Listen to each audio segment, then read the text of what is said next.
The armor. 23, 24, 25. Ready or not, here we come. I heard him. He ran into the hallway. You check the kitchen, Nolik, and I'll check the living room.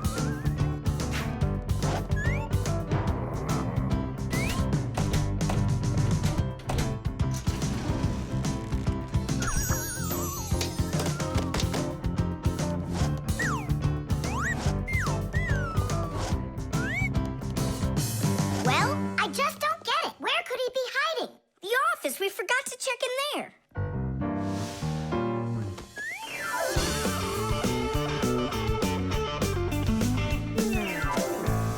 There's nowhere in here for him to hide. Inside the shark.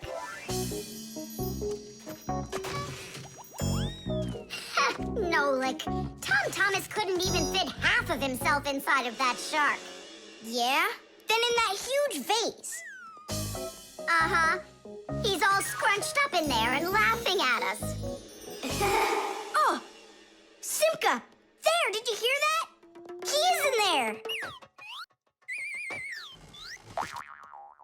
There's no one. But I know that I heard a hee-hee. You imagined it. Let's go take a look in the bathroom. I imagined it. It's so stuffy inside this armor.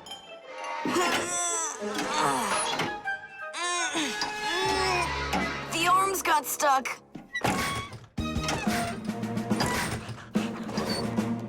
Where else could he be? Who is that? Ah! Simka the Knight! He came to life! Well, how much longer are you gonna look for me? Armor is very hard clothing worn by warriors to protect them against swords and arrows. People started making armor in ancient times, but the full body armor that knights wore didn't start until the Middle Ages. The armor worn by knights on horses was heavy. It could weigh 100 pounds, and if a knight got knocked off of his horse, he'd need help to get back up again. By the way, the knights' horses, they wore their own heavy set of armor for protection. Hey, did you turn into statues? Tom Thomas? Is that you in there? Who else? Lift up this visor, I can barely breathe. And how come we should do it? 'Cause I can't. Don't you see? My arms got stuck. We see. You look funny. Funny to you, but now I'm stuck and I can't get out of here. Come on, help me out, please. Great. Chusaka's just what we need right now. Chusaka, what's wrong with you? It's me. Hey, stop it.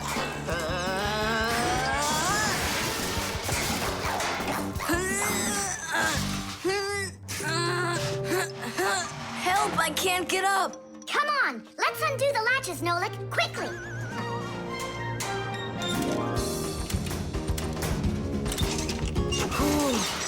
Thanks for helping me. It was nothing. I couldn't have done it without you. Let's put the night back together. Uh-huh. Before Dad gets back. Protective clothing isn't just for people who are fighting in battles. Travelers put on special nets to protect themselves against mosquitoes and gnats. And beekeepers wear protective clothes too. If they had nothing to protect them from bee stings, their job would be quite painful. Without their protective clothing, it would be impossible for firefighters to go into burning buildings and save people. And how could astronauts go into outer space without special clothing? It's freezing up there and there's no air to breathe at all. And that's why they wear a special costume called a spacesuit when they travel. The spacesuit not only protects astronauts from the cold, but supplies them with air so they can breathe. By the way, the Fixies also wear protective clothing so they can stay safe while they work. Well, there. Did we get it right? It looks like we got it right. Only, where's the helmet? Nolik went to get it. Tom Thomas! Helmet delivery! Thanks there, Chusaka. Whoa there, Warhorse. Calm yourself down. There we go. It's all back in place again. Too bad that your knight looks like a ballerina twirling around. You see, his arm. I can't move it. It's stuck. Here's what we'll do. Give him something to hold.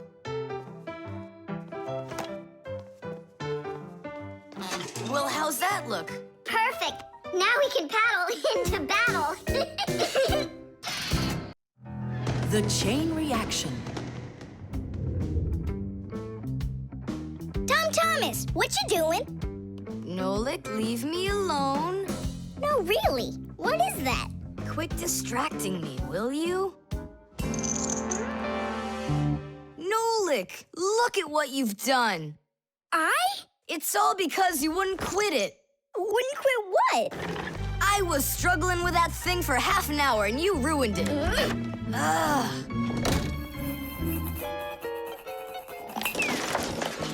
Whoa! Oh! Hey, Tom Thomas, can you hear me? Tom Thomas, let me out!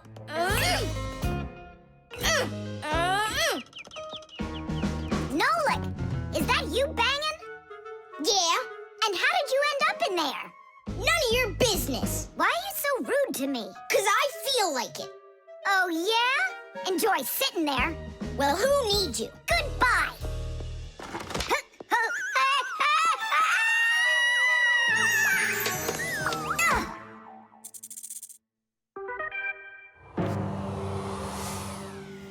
Oh, Simka, what happened to you? Did you bang yourself? And so what? Does it hurt? Leave me alone, Tula. You always have to be fussing over everybody. Come on, why are you so angry, huh? Nolik was rude to me. That means you have to be rude to me? Forgive me, Tula. And where's Nolik right now? There. Let's go see him. Nolik, it's Tula. Are you all right? I'm fine. Why were you so rude with your sister? 'Cause Tom Thomas was rude with me. I get it. It's a chain reaction. A what? Setting a log on fire isn't easy. But it's easy to light a match. Use the match to light kindling, the kindling to light a twig, and the twig to light the log. Have you ever seen a fire grow? It's an example of a typical chain reaction. So be extra careful with fire, because just one match or little piece of smoldering coal can lead to a huge disaster. Yes, they can make a whole forest burst into flame and burn down to the ground. And all because of a simple chain reaction. I don't get you. What chain reaction? What do you mean, Nolik? Tom Thomas was rude to you, then you were rude to Simka, then Simka was rude with me. So there it is, a chain reaction. Yeah, and the rudeness was like a little spark. It just spread and spread and spread like a forest fire. Will you forgive me, Simka? Yeah, all right. I've got an idea. Why don't we try starting our very own chain reaction the other way around? What do you mean? Well, instead of spreading angry and rude feelings, we could spread happiness. But how? It's simple. All we need to do is smile and say nice things to each other. What a great idea! We could work together and fix Tom Thomas's mood. And I know how. Come help me pick up this domino, will you? Everything in the whole universe is made up of atoms. Particles so extremely small that you can't even see them through a microscope. But when a tiny atom splits, it makes a tiny explosion. And that explosion can start another explosion, and another explosion, and another. And now you've got a chain reaction. And that's how a lot of tiny explosions work together to make the gigantic explosion of an atomic bomb, the deadliest weapon known to man. But atomic energy can also be used for peaceful purposes. For example, nuclear power plants use this energy to produce electricity and hot water. And nuclear-powered icebreakers can break through the thick Arctic ice so ships can sail on their way. There, all done. Nolik, bring him in.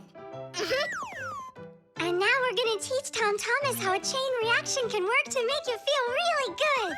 He's coming. On your marks, now. What's going on? No, really? Tom Thomas, watch this.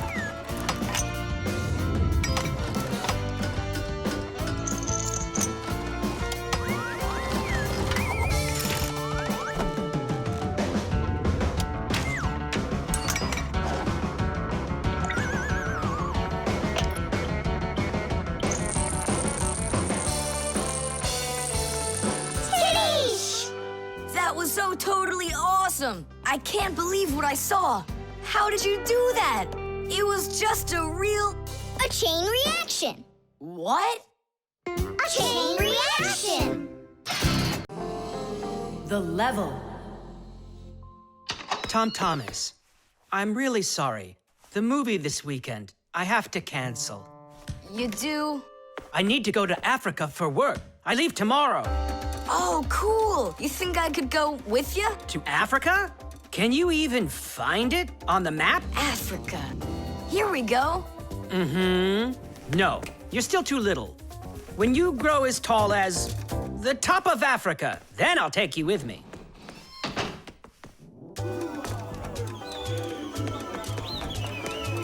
Here, there...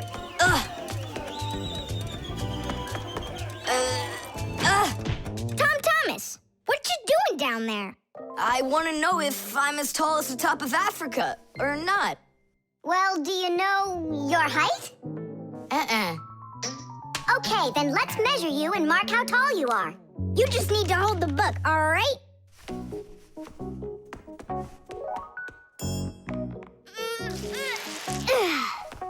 Simka, how do we measure what's higher? The top of Africa or this line over here?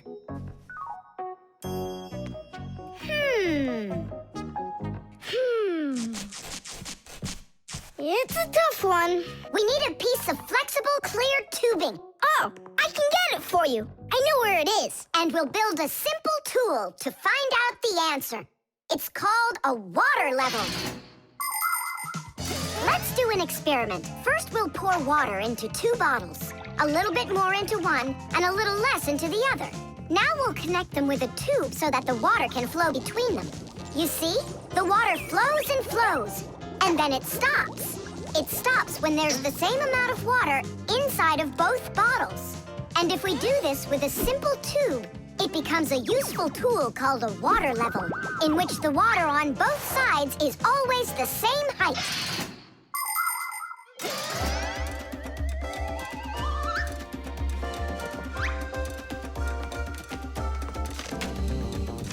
I'm gonna watch the water level on this end, all right? Be careful how you lift it, or the water can get out. Nolik, what's going on? The water inside the tube is even with the line. There you go, Tom Thomas. Where the water is right now is how tall you are. And? Well, it looks like Tom Thomas isn't quite tall enough for Africa. What if we hold the tube a little higher? You can try if you want, but the water's gonna stay where it is. See? The water level on your side always stays the same as on the other side. I'm not getting that tall for a while yet. And what if we just lower the map a little? That wouldn't be honest. But it would be clever. There are a lot of great proverbs, but my favorite one is measure twice, cut once. And to measure things right, you need measuring tools. The simplest one is a ruler. With its help, we can find out the length of an object. A watch can tell us how much time has passed. A speedometer shows us how fast we are moving, like in a car or on a bike. An electric meter keeps track of how much electricity we are using. A decibel meter can tell us who is screaming or stomping louder. And a beam compass is used to accurately measure the size of a coin or a hole. We couldn't get by without wonderful tools like these. If we didn't measure the things we are building carefully, everything around us would just come loose and fall apart. Uh-oh. Dad! Dad! Look, Dad. That's strange. Looks like you are a little taller. Does that mean you'll take me with you? Yeah. Are you ready? Yay! Ugh. But everyone who goes to Africa has to get vaccinated. You're okay with that, aren't you? I need vaccinations to go? Are you sure? Yeah, there's one against malaria, tsetse fly, crocodile bites. Altogether, there are 10 shots. 10 shots? Yeah, 10. Oh.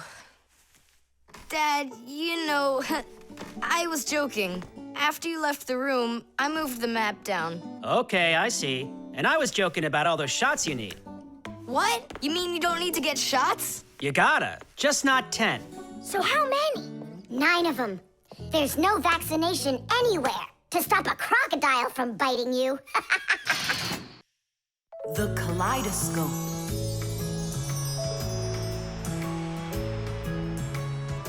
Tom Thomas, when are you gonna give me a peek at your new ball? I just can't wait. I told you, you can see it as soon as I hang it up. You're not peeking, are you? No, I'm not. Oh! So can I look at it now? Sure, take a look. Which one? This one. You broke it. It's okay. Don't be sad.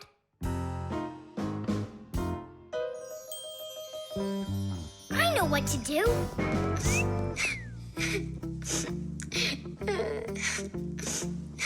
Tom Thomas, look inside the kaleidoscope. What for? I looked already. Come on, there's something in there I'm sure you've never seen. Whoa. Cool, isn't it? What is it? It's my own invention, a pirate kaleidoscope. Laughs, right? Uh-huh. It's great. I really like it. Tom Thomas, hi there. I heard that you got a pretty ball to hang on the tree. Shh. Can I see it? It's right there. Where?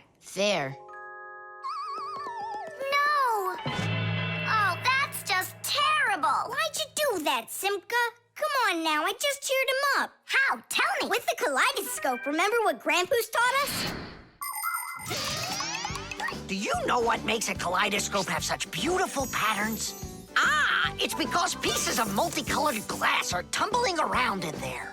And it's also because it has mirrors inside. Usually there are 3 of them, and they are arranged facing each other. That way, each piece of glass makes many, many reflections that create the kaleidoscope's beautiful symmetrical patterns.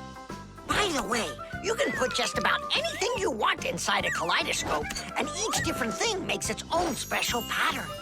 Yes, there are all kinds of kaleidoscopes. Some with buttons inside, some with flowers, and even some that are filled with insects. Once, a very rich man had a kaleidoscope made with precious stones inside. Yeah, it probably wouldn't have been nearly as beautiful if he had just filled it up with money. Tom Thomas, look inside the kaleidoscope. I already saw it. It's pirates. Nah, it's not about pirates. We changed it. Go on, look and see. Wow. You like it? A lot. Hey, what did you put in there? A few pieces of the ball that you smashed. It's even better for Christmas, isn't it? Mm-hmm. That didn't work at all. Merry Christmas! We came to take a look at that splendid new Christmas... what's wrong? Oh, don't even ask us that. I've got it!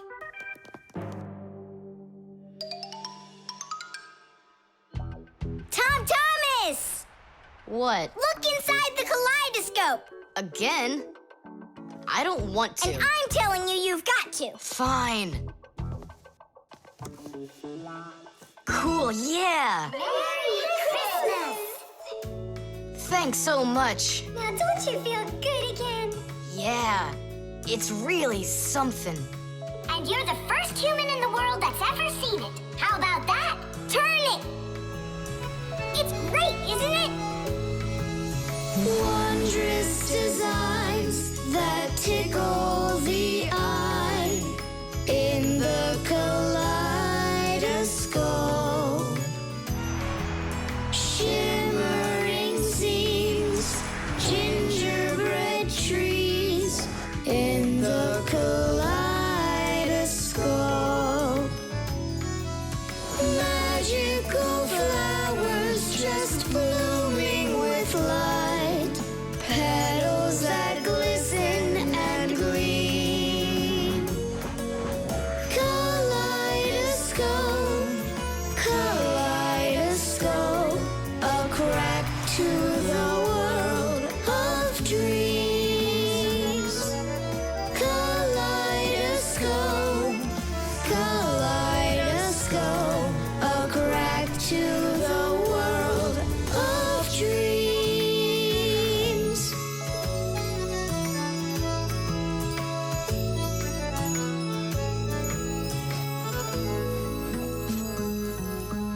Hi, everybody. Tom Thomas, I came to look for myself at that beautiful Christmas... It's okay. What's more important? Having such awesome friends? Or some ball hanging from a tree? The globe. Ready? Set? Go!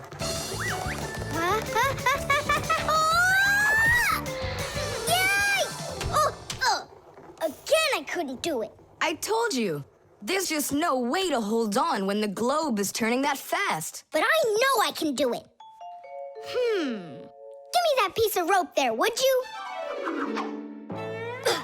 Now you can't throw me off. Spin it. Go on. Whoa!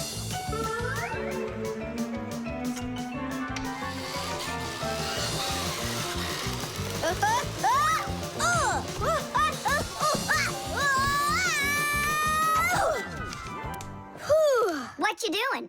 Trying to learn a bit about the Earth's gravity? That's a globe, not the Earth. Well, a globe's a model of the Earth, isn't it? Hey, come on, Simka. The globe looks like a ball, but the Earth is flat. We walk on it. The Earth also looks like a ball. It's just a very, very big one. It's not true. If the Earth is really round like you say, then it would throw people right off of it, like the globe does to me. No, it's just that the Earth pulls everyone towards it. Are you sure? The planet that we live on, the Earth, is a huge sphere. The Earth revolves around the sun, and the moon revolves around the Earth. Do you know why they don't fly away from each other? It's because of a force called gravity that pulls all objects towards each other. The heavier the object, the stronger its pull. That's why people, rocks, air, and water get pulled towards the Earth instead of floating up into space. Thanks to gravity, we are able to walk on the Earth. Then why doesn't the globe pull on me like the Earth does? Because this globe is very light. Compared to the Earth, this globe is like millions of billions of times lighter. Compared to the Earth, we're specks of dust. He's right. Look, a speck of dust. It sticks to the globe like we stick to the Earth. Oh, come on. It's just because no one's turning it. But the Earth's spinning and we stick to it. What? I just don't believe you. There's just no way the Earth is spinning. You've really got no idea how the days all turn into the nights, do you? Do too. It's because the sun goes up and then sets.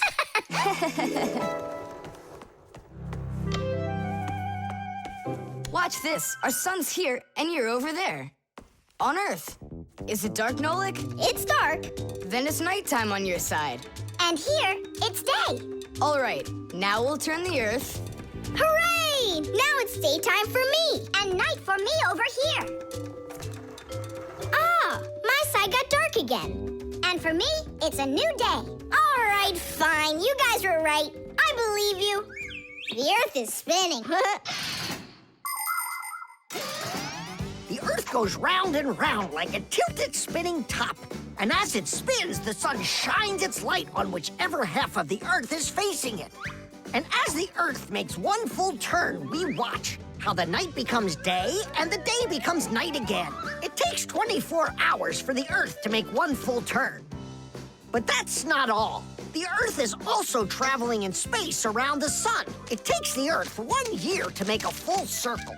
As it goes along its way, the top and bottom of the Earth take turns being closer to the sun. That's because the Earth is tilted. When the top half is closer to the sun, it's summer there, while at the very same time on the bottom half, it is winter. And when it is winter on the top half, it is summer on the bottom.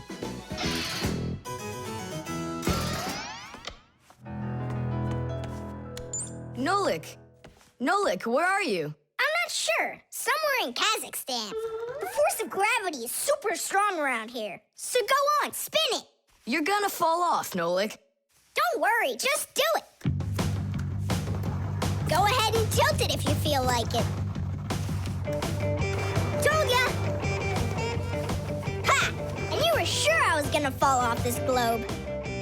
That's strange. Nolik, come on over here. What for?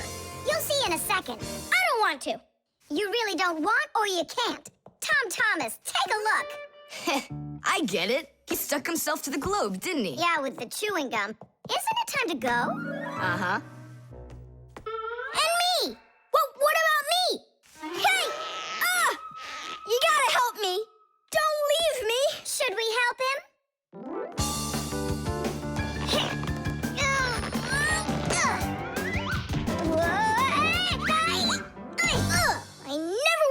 like it, but the pull of chewing gum is even stronger than the Earth's gravity. The barcode. And so, what do we do if we happen to see humans? Hide from them, right? And what if you've got nowhere to hide? Then we turn ourselves into screws. That's correct. Where could it be? Where on earth could I have put it? Oh, I'm such a scatterbrain. Ah, it's Professor Eugenius. There's no need to hide from him. He's our friend. Where has it gone? Did you lose something again, Professor? Yeah, how did you guess? It's just awful. Yesterday I started testing a new iron, and today, it's totally disappeared into thin air. Where could you have put that thing? I've got it down to 2 places. It could be in the warehouse or not in the warehouse. Yeah, that information will help us find it. Or not help us find it. Class, follow me to the warehouse.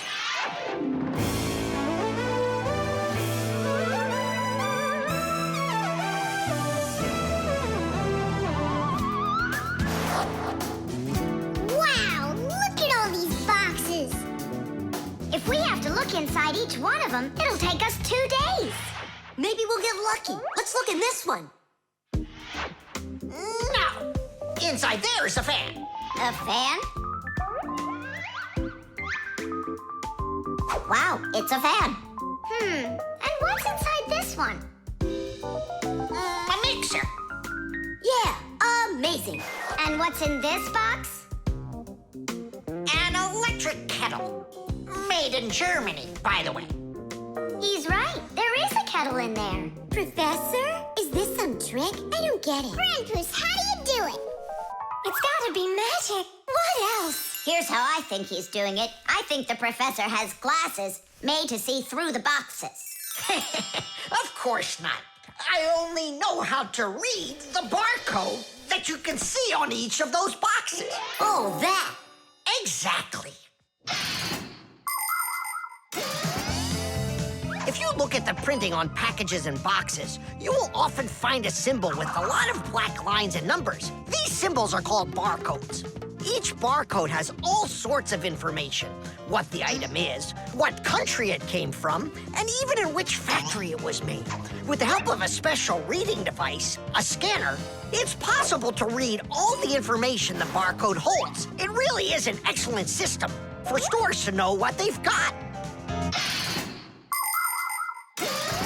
You don't even need a scanner to do it? I can figure out barcodes without one. I'll teach you if you want. Class. Let's see. We're looking for a box with an iron. There. Well, bring in the professor. Today, on almost everything that is sold, there is some kind of mark. For instance, this kind of mark is called a barcode. And this one, a QR code. These marks help us find out a lot of information. Suppose you walk by a building and see a QR code on it. Just point the camera on your mobile phone at it, and information about who built it and when it was built will appear on the screen. Isn't that great? It's a shame not every phone can do this yet. And that's not all. There are also marks that work without pictures. There are electronic chips that can hold information. These chips can be put inside of ID cards or travel passes, and all you need to do is press the card near a reader so it can check if you're allowed to go on through. You just made my day. You found it so quickly. What would I do without you? Huh? Is something wrong? This is not an iron. Whose sandwich is that? Mine. Yesterday I wanted to put it into the fridge, only I guess I put it into my... I just get distracted so easily. Look, we need to think this through logically. If you went and placed your sandwich into the box where the iron should have gone, then you must have put your iron in the refrigerator. Oh, here you are. Here you are, my new iron. Oh, I looked everywhere for you. Thank you, my friends, once again. There's no need to thank us at all. You're always there when we need help. You've even let us open our own school here in your laboratory. And we don't have to hide ourselves. Yeah, that's because you're so kind and you love Fixies. The Pack-A-Mat. Simka, can I have the Pack-A-Mat? I'd like to practice with it a little before the exam. Take it.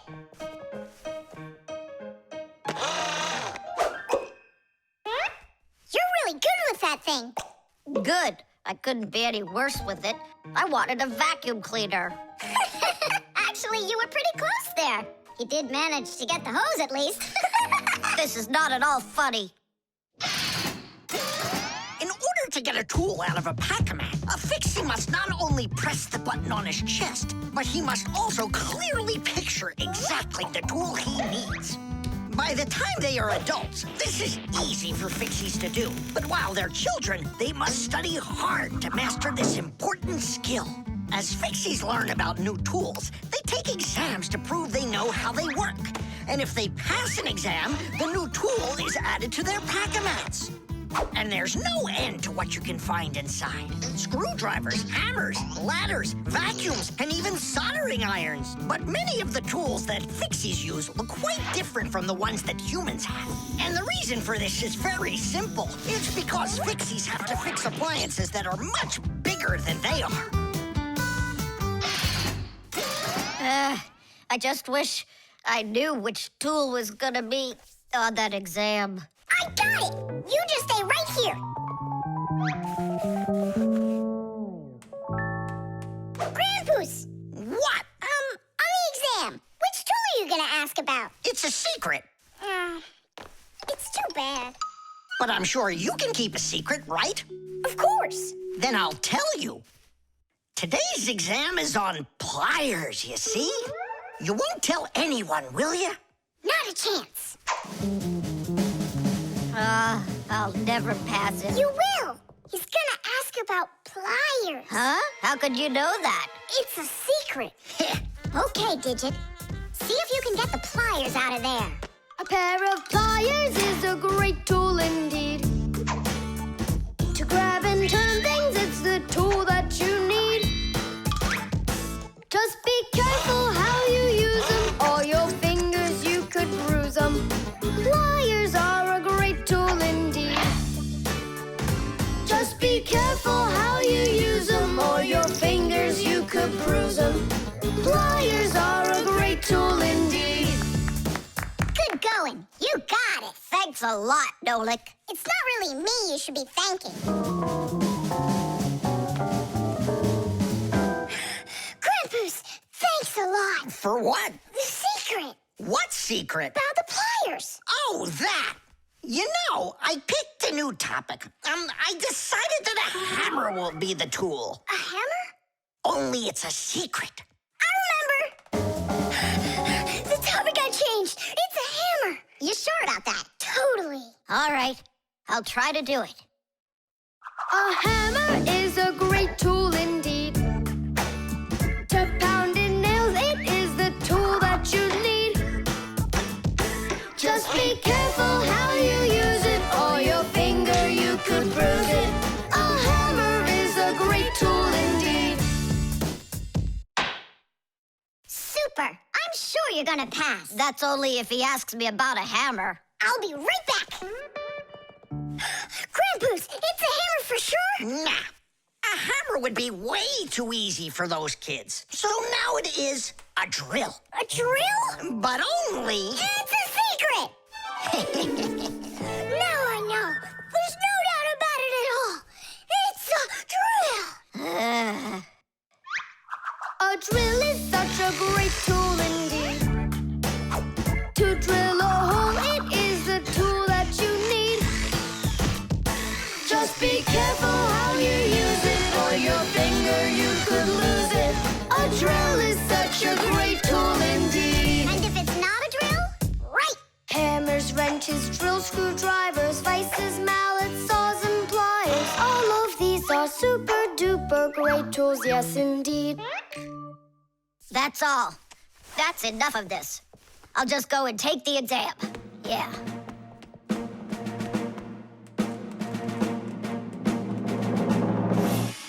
Digit, come on in. Professor, well, what do you want to ask me on today's exam? Nothing, you already passed. What? You mean you're not going to ask me anything at all? No need. You're excellent at getting tools out of a pack-a-mat. But how could you know that? That's a secret. And we Fixies sure know how to keep secrets. The stain.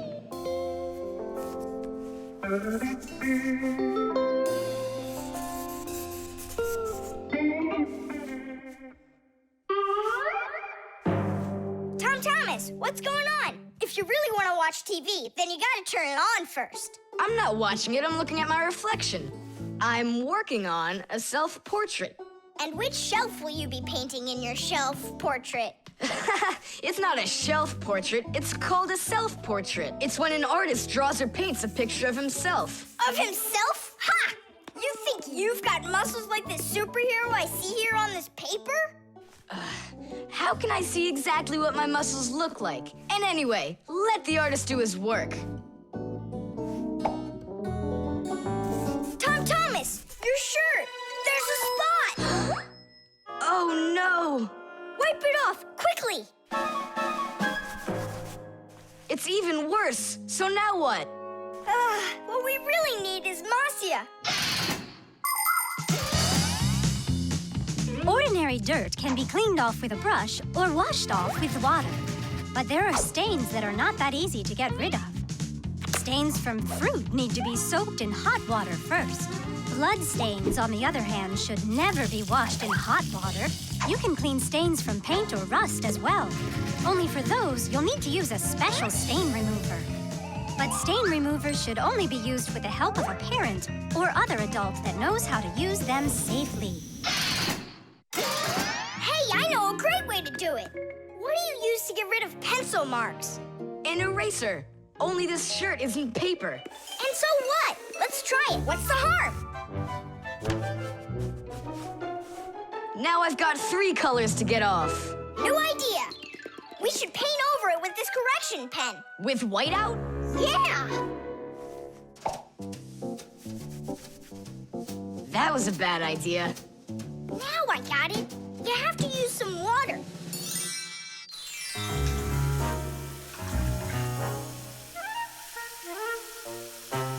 The wash should be better, don't you think? No, you can't wash whites with colors. And you've got a white shirt with colors all over it. Then how about if we try some more water? How much more can you use?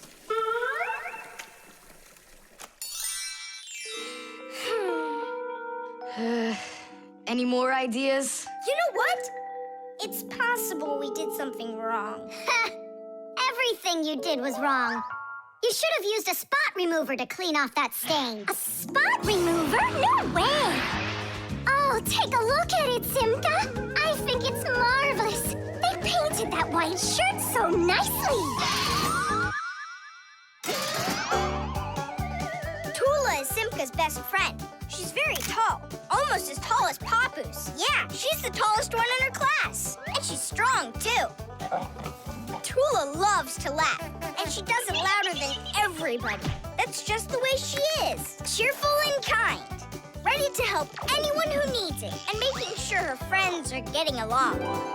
Of course, I don't like that she treats me like a baby, especially since she's the one that's a scaredy cat. She can even get scared of a cute little spider. And she believes in all sorts of silly superstitions and horoscopes. Tula will believe anything you tell her, which is really great because it makes it so easy to play tricks on her. But she takes it all in good fun. That's because she's Tula. It was on purpose, wasn't it? Well, yeah. Thomas, no! Your mom will punish you for just one of them. And now you're gonna make more stains? Don't worry, Nolik. I forgot that this is an old shirt, and I'm allowed to get it all dirty if I want. And I tried so hard to clean it. Put another spot there. And over here. One in the middle. And a line sign over there. Splendid. That looks great. And how about down there? Wow, it's like fireworks. Splendid. There's a name for this style of painting, and properly speaking, it's an abstract painting. They have lots of lines and spots, and everyone sees whatever they want in them. Yeah, look! A golden ball by the river! And there's Tom Thomas with an F on his report card. Tom Thomas, what did you do to your room? And your shirt? You know what they call it? It's, abstract art. There's something good in it. I like it. Abstract art. Isn't it great? Ah, my little artist. The vent. Tom Thomas! Tom Thomas! Okay.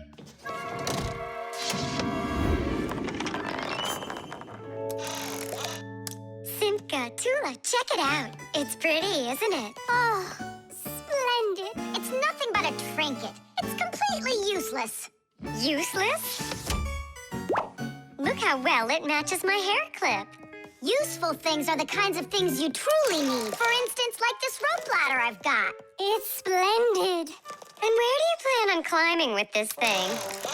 Now this mirror here is both useful and pretty. Oh, how splendid. Tula, you say everything is splendid. Well, here's something super splendid that I bet you don't have. Oh, what is it? It's a mechanical super claw. It must be just perfect for scratching your back.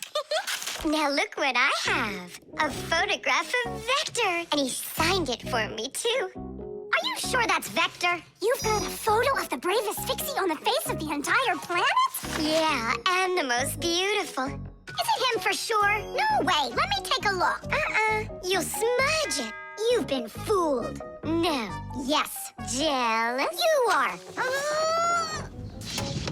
My photo! Oh, no! What was that? A draft. This is completely your fault. It's not my fault. It's your fault for bragging so much. Please, girls, stop fighting. Let's go find it.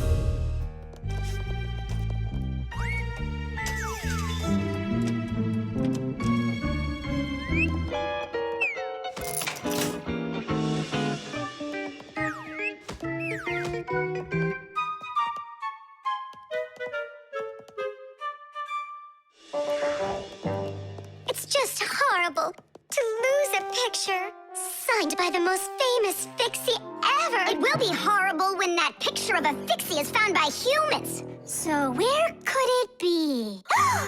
I know how we can find it. Exactly. We'll blow a bubble and watch which way it goes as it floats away.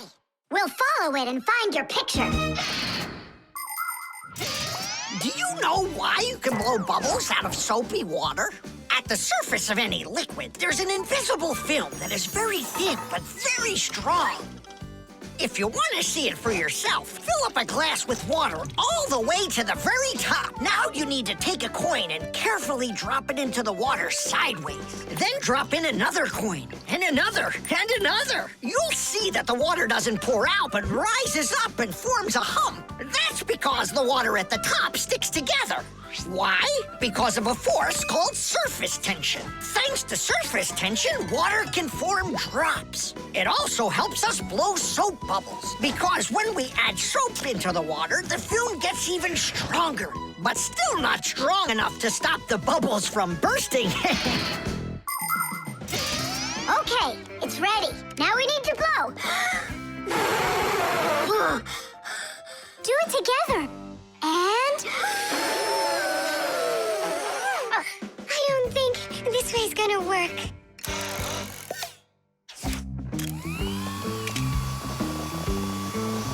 Look, it's flying! We did it! The vent! Of course! Why didn't I think of that before? Have you ever seen holes in the bathroom or kitchen that are covered with grids? Well, those are called vents. And behind the vent is a long pipe called an air duct. Unpleasant odors and musty air can be forced into the ducts and sent out of the house. And if you want that old, stale air to leave the house even faster, open a window and let in some of the fresh air from outside. Keep the air in your home as fresh as it can be. Hey, take a look! It got stuck over there! Get it before it flies away! How can we grab it?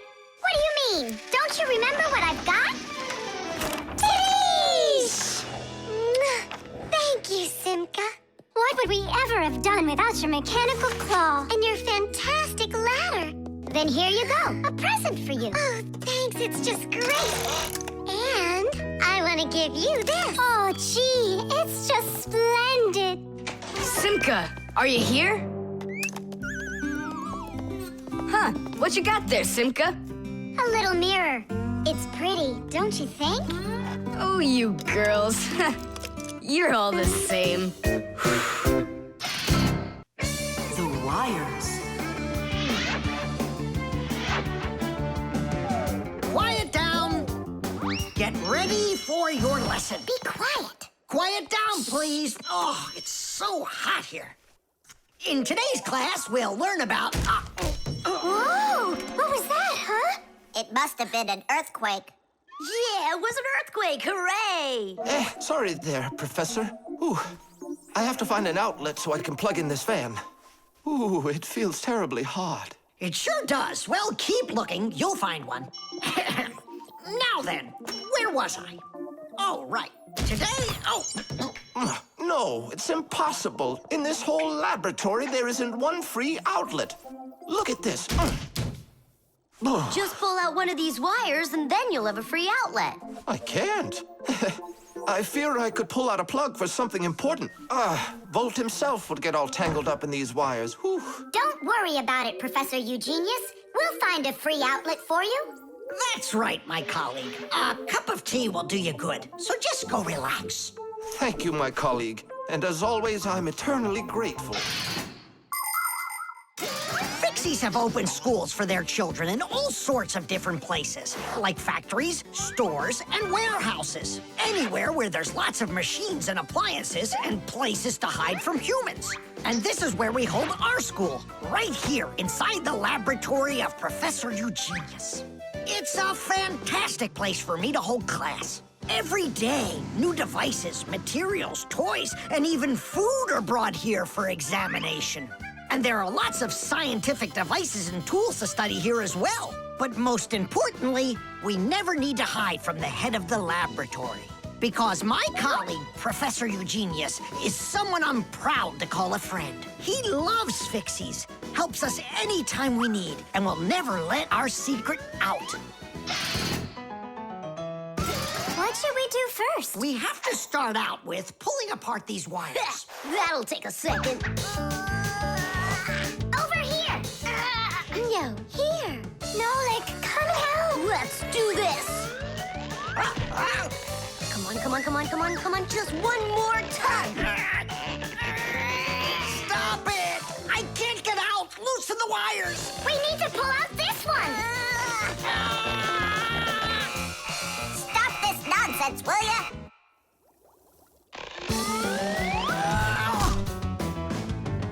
Thank you, Digit. Tidish. Well, the way I see it, in order to get the knot out that's over here, we need to expand the loop that's over there.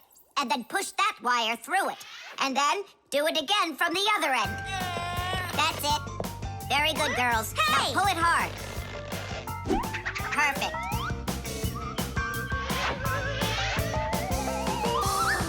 Hey, check it out. This green wire up here isn't plugged into anything. Then no one's using it. So that means we should go and pull it out from the outlet. Got it. Tidish! Vera, here's another wire that isn't plugged in. I found another wire no one's using. Simka and I found it together. Nolik, why are you so upset? Because you guys are doing all the work. How about this wire? Nobody's checked it yet. Really? Oh, wow! What? Did you find some treasure, Nolik? Uh-huh. There are 6 free outlets under here. Great! Now Professor Eugenius can plug in his fan, and his kettle, and even his soldering iron. To get electricity to a device that doesn't use batteries, you need to plug a pair of wires into an outlet. But it's important not to let the wires touch one another, or the electricity can burn them out. That's why wires are covered in plastic or rubber, so the electricity won't pass from one wire to the other, or to us when we touch them. So always be very careful with wires. And never, ever touch a bare wire. You could get killed by the electric shock. Oh, what would I do without my wonderful friends? Thank you. Sorry. I wanted to. I should go. Go ahead. That's a great idea. And we'll start our class. What were we talking about? All about wires. Well, it looks like our class is over. Time to go play. Modeling clay.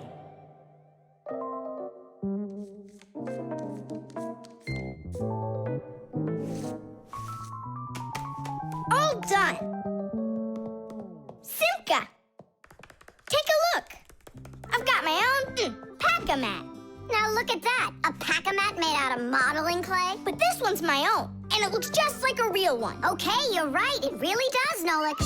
Simka, Nolik, what's up? Hi there, Fire. Want to play some tag with me? I really wish I could play tag, but unlike you, I've got tons of work. Yeah, like what? Well, a bathroom hook fell down. Tom Thomas broke the lamp on his desk. The aquarium has a tube that's leaking. So go and play. I have to get a pack-a-mat. Oh. I wish I could play tag. Hold on. Nolik, you've got a pack-a-mat. Uh-huh. Although I gotta say, it looks a little strange. That's because it's... Let's fix everything before Simka with your pack-a-mat and my Fixie board. This'll be great.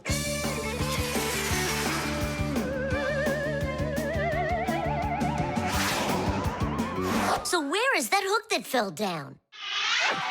All right. Nolik, get out some sticky stuff. From where? Obviously, from out of your pack-a-mat. But it isn't real. I made it out of modeling clay today. Out of clay? Well, it totally looks real. Long ago, back in the Stone Age, people learned how to use clay to make their dishes and sculptures. But the modeling clay that we use nowadays was only invented about 100 years ago. Actually, modeling clay is just plain old clay with some ingredients added so it won't dry out. And dyes are mixed in to make all the different colors. There is just no end to all of the fun things you can make out of modeling clay. I got an idea. Go on, turn around. What are you doing? Grabbing glue out of your pack-a-mat. All right, get up here. Will it stick?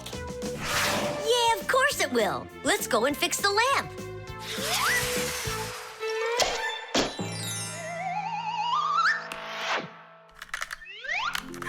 We can't fix this without a real pack-a-mat. Yours will work just fine.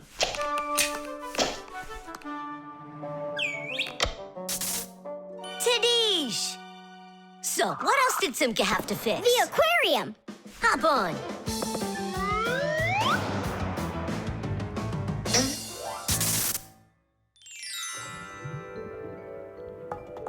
Well, where's that leaky tube? Here, it's leaking at the joint. Yeah, this tube is gonna need a lot of modeling clay. Give me the rest of your pack-a-mat. Sure. And here's a souvenir. They're all done. What's all done? We already fixed everything. And what did you fix it with? Modeling clay. Ha! Modeling clay isn't gonna hold anything. Well, I say it will. Wanna bet? All right.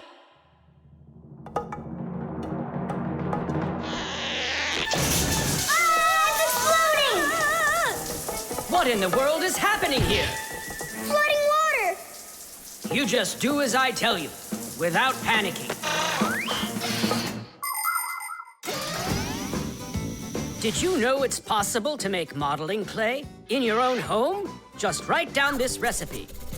You'll need a cup of flour, a half a cup of salt, and a half a cup of water. Now, mix the salt with the flour and add the water little by little. Mix it together really well. What are you saying? That it looks just like dough? Well, that's exactly what it is. It's just not for eating. It's way too salty. But you certainly can sculpt things out of it. If you want your modeling clay to be colorful, you can add food coloring or watercolors to it. That's it. Your modeling clay is ready to be sculpted. When you're finished, don't forget to let your figures dry in the sun. That way they'll get nice and hard and last you a very long time.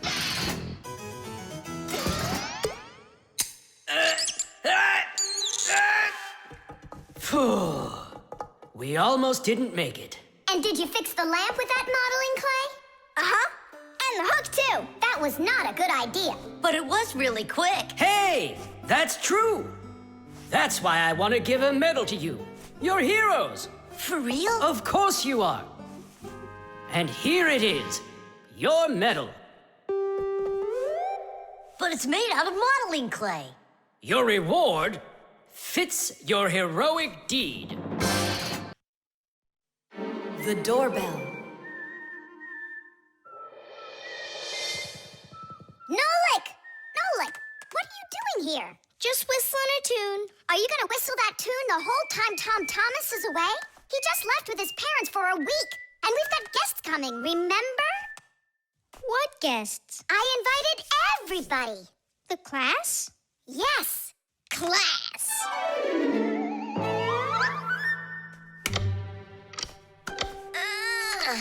Are they sleeping in there, what, huh? First they invite us, and now they don't want to let us in? I'll share the present with you then. Fire. Maybe you'll get it to work now. When they get here, they'll ring the bell. How come? Why don't they just do what they always do and climb through the keyhole? No way. It's not that simple, Nolik. Today, they're our guests. Ah. The guests ring the bell, and the hosts let them in the house. It doesn't ring. You think the doorbell's broken? I say we go fix it. Before we fix anything, we need to know what went wrong with it. First we'll fix it, and then we'll know what it was. Back in the olden days, people would hang a bell over their doors with a string, and guests would tug on it to make it ring. Today, doorbells are electric, and they make all sorts of different sounds. Some buzz, some ring, and some even chirp like birds. The sound comes from a box inside the house called a chime. To make the chime ring, you push a button that's located outside. The button works just like a light switch, but instead of turning on light, it turns on sound. Verda, will you join me? Whoop! I gotta think about this. Yeah. Simka! You think your guests are gonna come at all? Simka! Tula? Hey! The doorbell doesn't work. It must be broken. That's odd. We heard it ring this morning. Nolik, let's go. First, we'll examine the contacts. Yep, good and tight. Okay, let's check the speaker.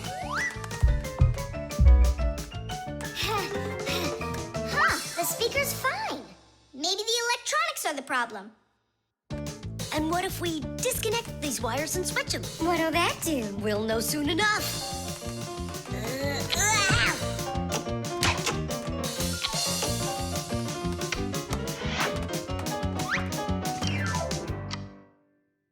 You know what? Why don't we connect the wires straight together? Isn't that dangerous? We'll find out. Don't worry, nothing happened yet. Fire. He's the engine of our class. He's the fastest, the nimblest, and the bravest. Fire never sits still for a second, and he's always looking for adventure. New ideas just burn in his head, and that's why his name is Fire.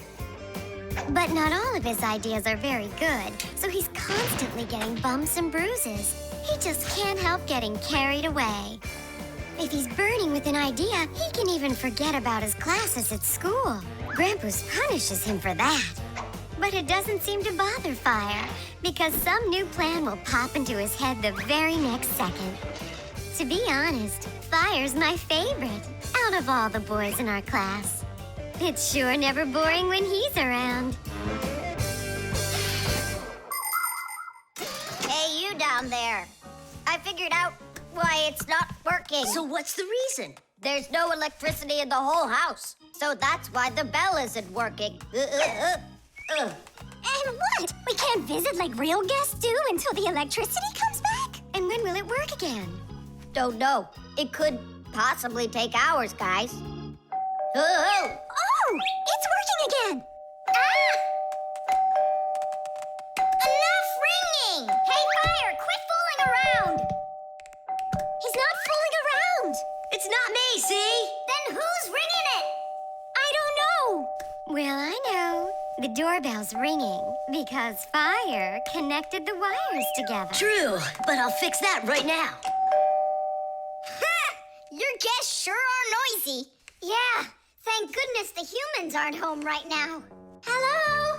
Hello there, dear guests. Let yourself into our home through the keyhole. So, should we go in? Go where? Go inside. Nah, that's not how guests act. So what do we do? Real guests always ring the bell. Okay, hold me tight. Hup. Tubes. Today's lesson will be on pipes and tubing. Right here inside of this laboratory, you can see them all over. Look, over there, and there. Some more over there, and there's another one. So, who can tell me some different uses for tubes? Digit.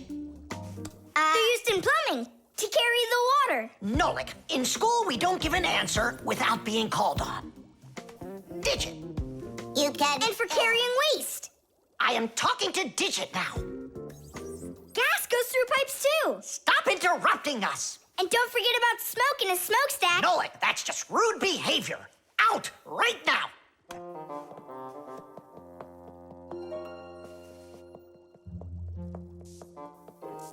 All right. And a shower hose. That's also a tube, right? I told you to get out. Yikes! And a vacuum cleaner's got one too. And those spyglasses that pirates use when they're sailing. Hey, what do you say we all go and sneak out of here? Great idea. Let him call out to himself. Shh. And a trumpet's a tube that you blow through.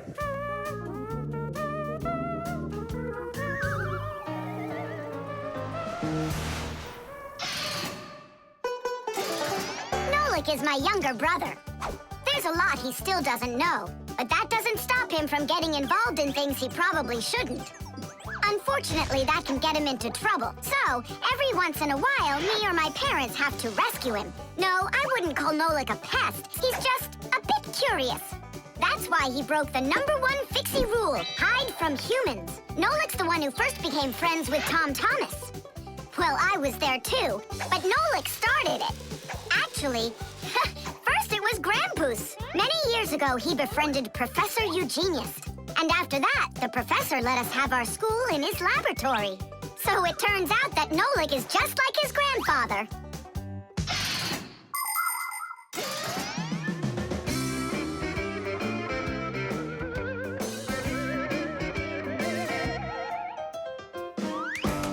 Digit, go on then. Tubes are, Wow! Just look at all the tubes in here. There's rubber ones and glass ones that are curvy. Oh, yeah! Pens! Parts of them are tubes, too. He stopped talking. He ran out of ideas. And those tube slides at the water park. The barrel of a rifle and the shell of a bullet. Those are tubes. Oh, there's a tube with a serious crack. And it's also dripping and hissing. It's dripping? Where? How can I show you when you kick me out of class? What's going on? Take a look. That tube up there is leaking. That's acid dripping out. Is that dangerous? It's awful. Any second now, it'll explode. Where did Professor Eugenius went to eat a sandwich. So what do we do? It's a disaster. Don't panic. Fire, Verda. Go to that hose and shut off that valve. Simka, go get a pack-a-mat. We'll fix this pipe ourselves. It's very important to be sure that a pipe won't leak.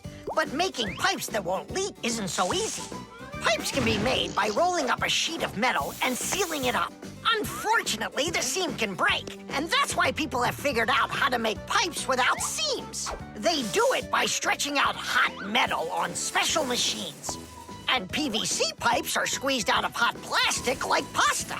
When the plastic is cooled down, it hardens into a pipe. We fixed it just in time. Nolik, way to go there. Hey, Simka, where is he? Don't know. Heh, he finally left. Here I am.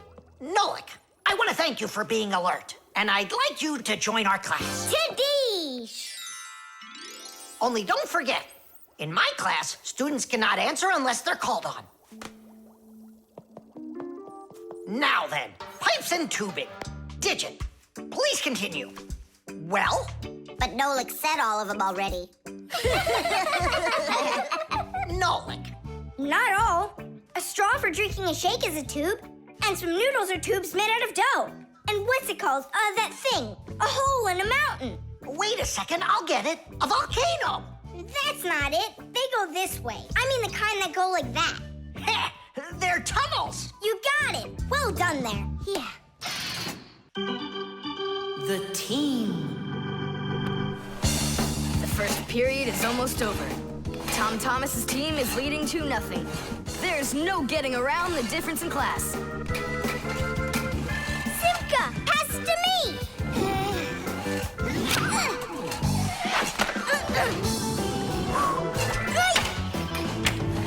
Simka, over here.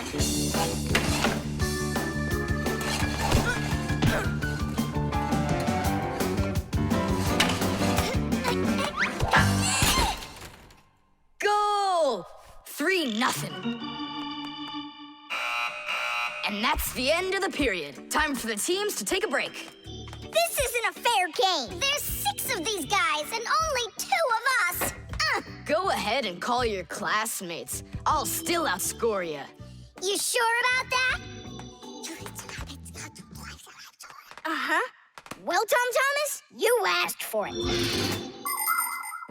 Young Fixies take classes and study just like human kids. But Fixie schools are quite a bit different than schools for people. To begin with, there are no more than 10 students in a room. In Simka's class, for instance, there are 6, and the children don't study in one place. On one day, the lesson could be inside a refrigerator, the next day in a computer, and the day after that in a vacuum cleaner. This is the best way for Fixies to learn all about them and put their new knowledge to the test. But the most important thing is that they have to learn to work as a team and help each other. Stronger Fixies helping weaker ones, and older Fixies helping younger ones. This is a must for Fixies, because appliances are so very big that if we didn't work as a team, we little Fixies could never get by. As the second period is about to begin, our full team comes to the ice. Huh? Introducing the engine of our class, Fire! My motor's roaring. And now the brains of our class, Digit! Okay, what's the score?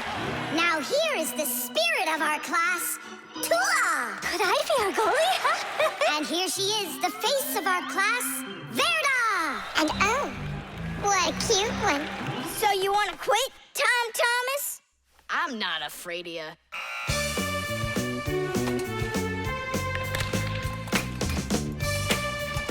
Nolik, pass! Shoot! I'm calculating the angle to use. Oh! Oops! Pass it quick! Quit sleeping! If you're gonna scream at me, I'm not going to play at all. Wow, that's some team you got there.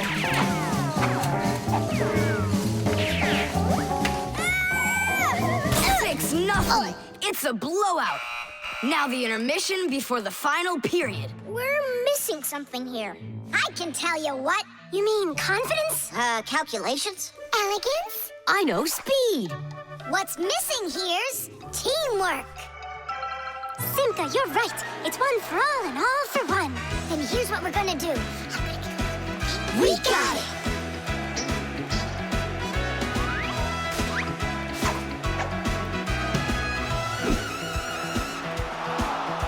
Attack and check, don't lose control. A line change on the fly.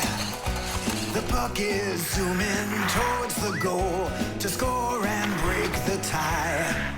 It's one for all and all for one. Great teamwork is a must. Let's go and show 'em how it's done. This game was made for us. Hockey's our game. Hockey, hockey's our game. Hockey, hockey's our game. Hockey, hockey's our game. Hockey's our game. Hockey, hockey's our game. Hockey, hockey's our game. Hockey, hockey's our game. Hockey's our game. Hockey, hockey's our game. Tell me again, what's the name of our game? Hockey. I can't hear you.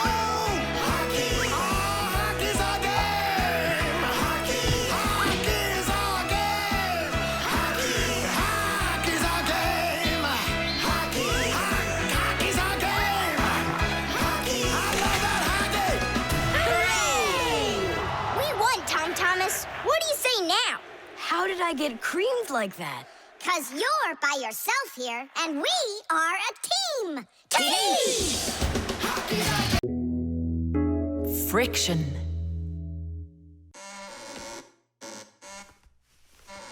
Oh, Tom Thomas, that door of yours squeaks terribly. Yeah, and it's not easy to open either. Well, that's because the hinges are rubbing. That's why your door is not working right. How can I fix it? Just reduce the amount of friction. How? With some oil on the hinges. I can do it for you because I've got a pack-a-mat. All right. Simka, can I help you? Sure you can. Wear the pack-a-mat, all right? Friction is the force that tries to stop something from sliding or rubbing smoothly against something else. Rubbing can make things wear out quickly if there's a lot of friction. If you want less friction, you need to put something on the parts that rub against each other, like oil. There are special kinds of grease used to keep clocks and wheels turning smoothly. And for skis, a special kind of wax can be used to make them go even faster. That's it. Now the top hinge. It's all done. Go ahead and check how it's working. It's not squeaking. I told ya. You guys are the best. I gotta go. Go where? I'm gonna go sledding. Maybe you'll take me with you? Sorry, Nolik. You don't have a sled to ride on. I'll see you later. Simka, should I grease the saucer? What for? It'll slide down the hill just the way it is. Ah, okay then. Wait here for me, Nolik. I'll be back real soon with a surprise for you. Yeah, oil slippery. I know what I'll do.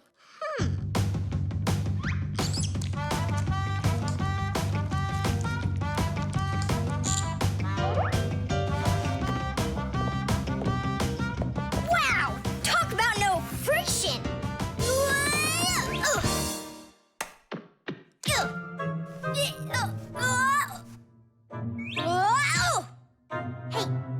Hey, anyone?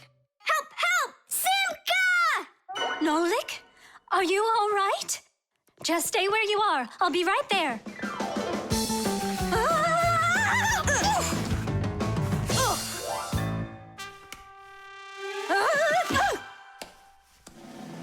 Papoose! Help us, please!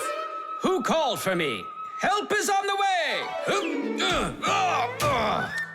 Hey, what are you up to? Grandpa, stay away from here! You'll fall over. Huh? What did you say? Stay where you are!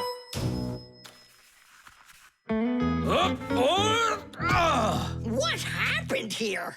I poured some oil on the table Why'd you do that? to reduce friction. That's brilliant. Nobody move. I know exactly what to do.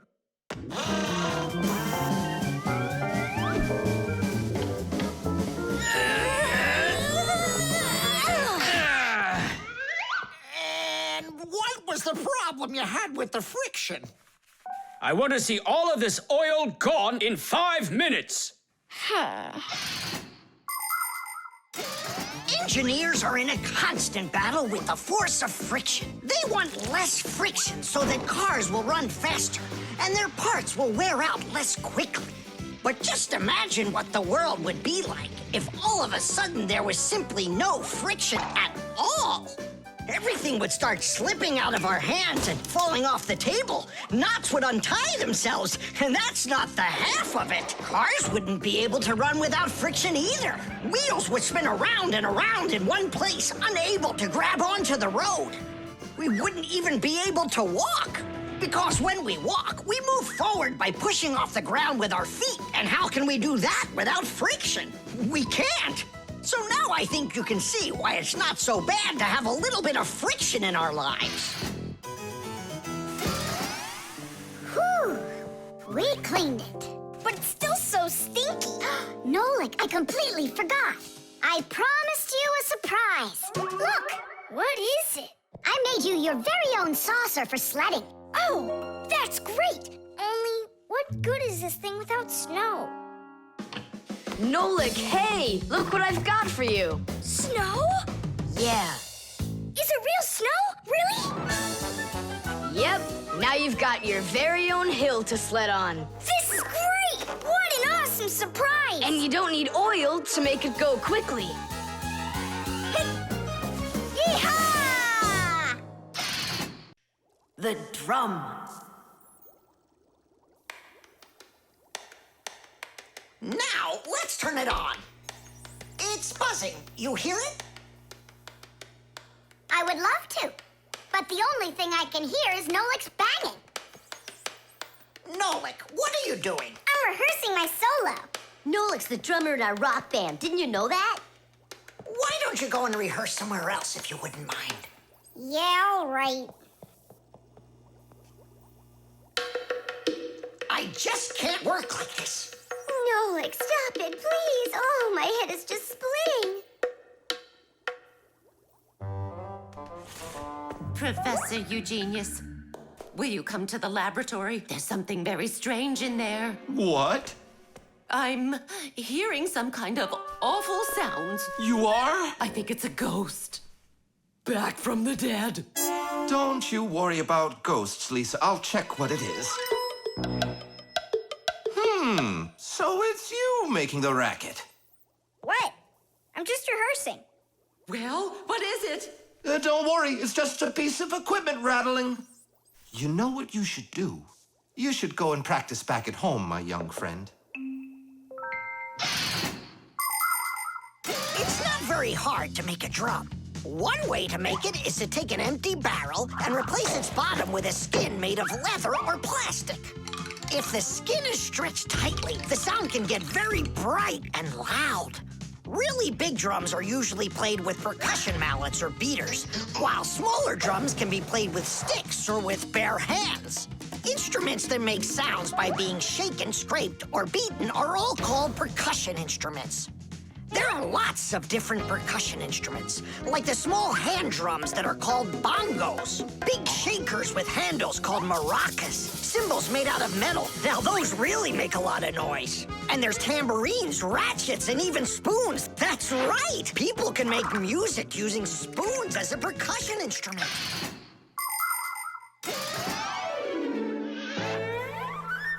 Tom Thomas, do you think I could practice my drumming here? Yeah, go ahead. I've just got some homework to do. I can do that, and better than you can, too. And what if I play like this, huh? Then I'll go like that, or like that. Ever since I had decided that a drummer's what I want to be, there is nothing that I won't bang on.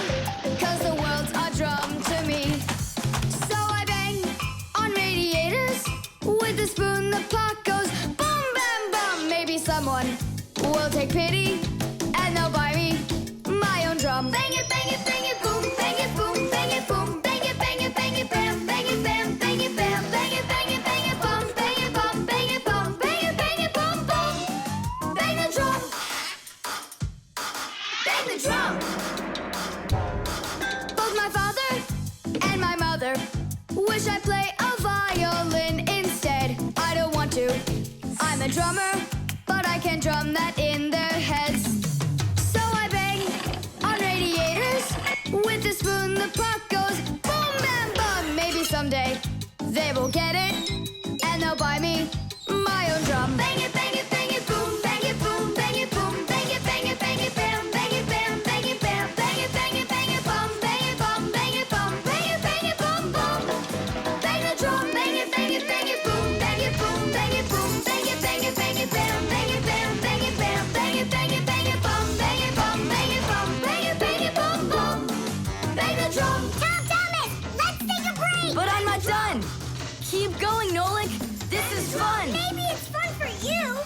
Bang the drum. Stop, that's enough. Bang the drum. And now, let's turn it off. Can you hear that? It stopped buzzing. It did. Hey, everybody, it's Nolik. Yo, what's up? So, our noisy ghost is back. I thought you were practicing at home now. Tom Thomas is drumming there. I had to run away. Well, our excursion is over. And now I would just be so happy to listen to your rock group. Hooray! Bang the drum! Bang the drum! Come on, not so loud! Bang the drum! Did you say something? Bang the drum! I beg you, not that loud, please! The talking doll.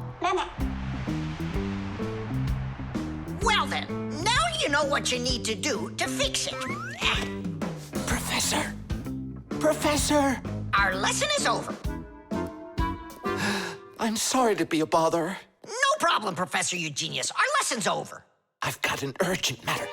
You see? You've got yourself a talking doll. Yes, only she speaks Japanese. The problem is I've been asked to get her to talk in English. We can teach her. It's a new technology. I'm puzzled. Don't you worry. We'll figure it out, Professor. Thank you, my colleague. You're always there when I need it. What would I do without you?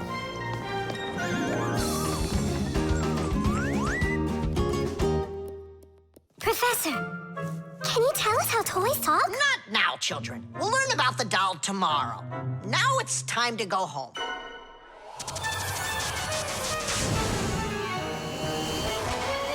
I already know everything about that doll. You do?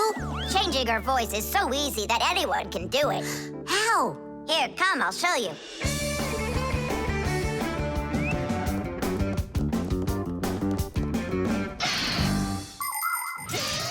Early talking dolls used to work with a noisemaker inside. When the doll was turned over, air inside the noisemaker got pushed through a squeaker at the end of it, making a noise that sounded like the word mama. Mama. Funny. Today, the noises are recorded onto an electronic chip that's part of a little player inside of the doll. Just press a button, and the sounds start playing. So now dolls can say much more than just mommy or daddy. They can say anything at all.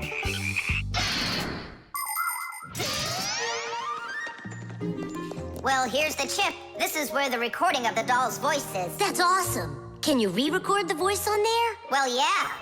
Okay, I gotta go. See ya. Wait, Nolik, I thought of a really funny joke to pull. What if we slept them and then we told and it was a name? Well, now, as I promised yesterday, I'm going to tell you all about talking dolls. Some start talking when you rock them, while others react to noise. And for this little lady, you need to press a button to get her to talk. Who wants to? Dula. Me? Well, okay, I can do it. Go ahead. And you'll hear her say, "Hi there, Mama." But in Japanese for now.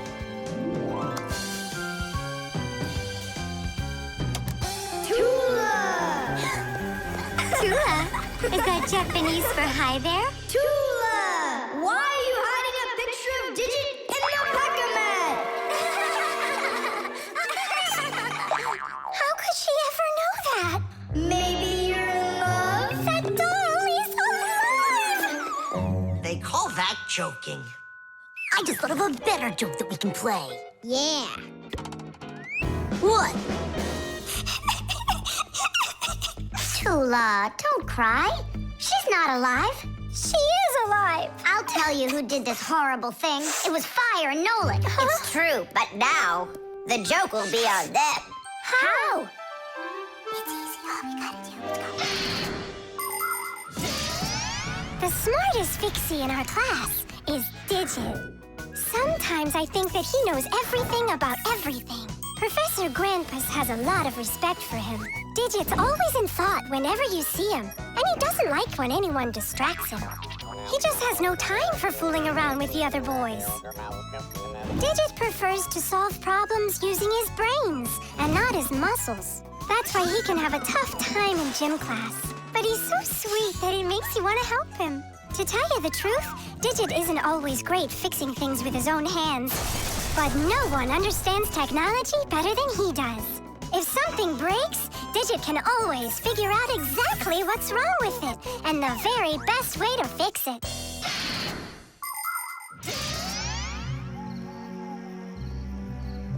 We're gonna make it even funnier this time. You came back? What? You troublemakers. Now I'll show you what happens to bad boys who hurt girls' feelings. Oh, you got scared. Who's crying now, huh? They probably thought that the doll came to life. You know what, Digit? I just started thinking that it might be better if she were alive. You know, Tula, you sure are hard to please.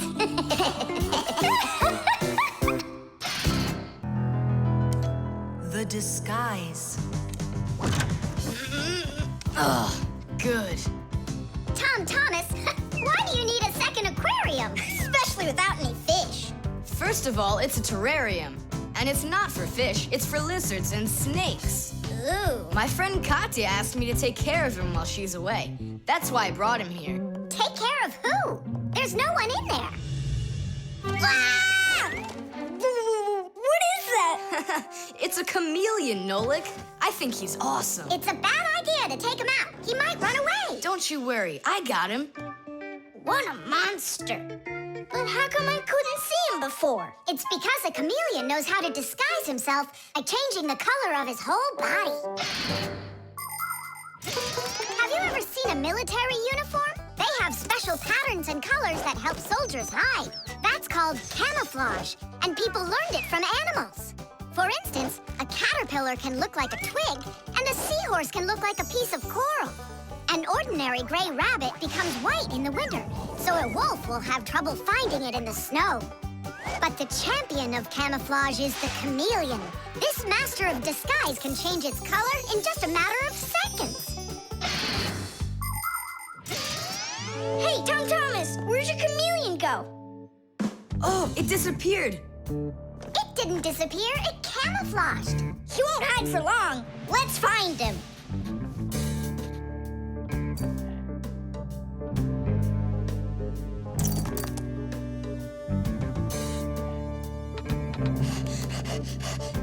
Chusaka, have you seen the chameleon? Where is he?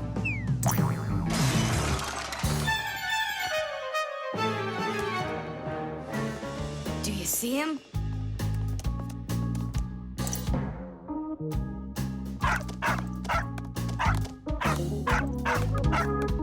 No, he's not gonna let us catch him. We're gonna have to trick him into coming to us. Uh-huh. We can set a trap with something that he likes. What do they like, I wonder? What else? They're food. And what do chameleons eat? Well, like flies or caterpillars, roaches. Where's the fly gonna come from? Well, what if... What? Oh, Simka, you wait, I'm gonna get you. Hey, we've got to help Katya. You don't see the caterpillar are complaining. Quiet. Nolik, you start buzzing. Buzzing? Yeah, like a fly. Yeah, and flap your wings, too.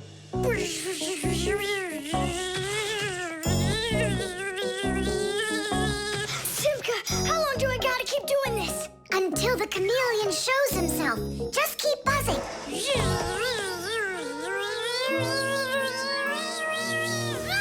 Tom Thomas, there he is. Grab him.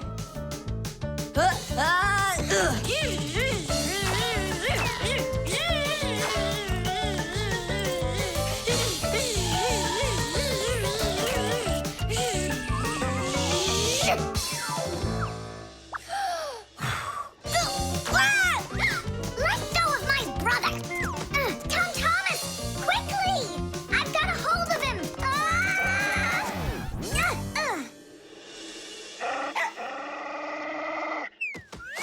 Yep, I gotcha.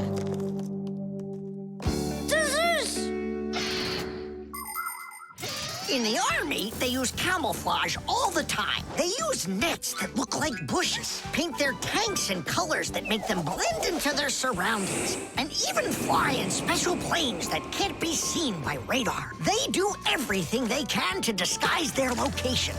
But it's not just the army that uses disguises. Photographers camouflage themselves to take pictures of wild animals. People use makeup to camouflage their blemishes. And artists, they disguise old walls with bright, happy pictures. And people just love to put on masquerade parties where they disguise themselves in costumes and masks. And of course, Fixies have their own great disguise. Remember? Well, what is it? Now he won't run away. So, Mr. Master of Disguise, what are you gonna say now? If only I could disguise myself that well. Nolik, what are you talking about? You know how to disguise yourself 100 times better than him. Ah, you're right. Hey, chameleon, look and learn. Here's a real disguise.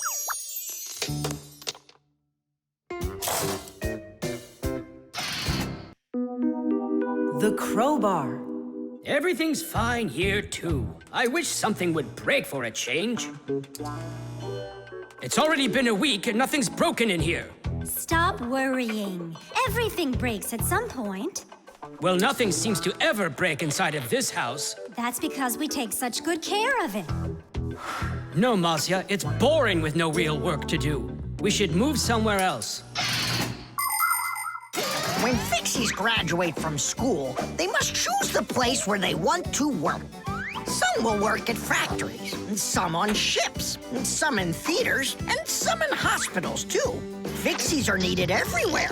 Now, Fixie families with children like to choose places that are a bit quieter. Usually, they'll settle inside of people's houses. It's not too noisy there, like in a factory, but there's still plenty of work to do. They need to check on appliances like computers, vacuum cleaners, telephones, irons, and washing machines. And Fixies always try their best. They just love being busy with work. And so if there's nothing broken in the house, Fixie families will move to a new place where there's much more work to be done. Nolik, did you hear that? I don't want to move anywhere.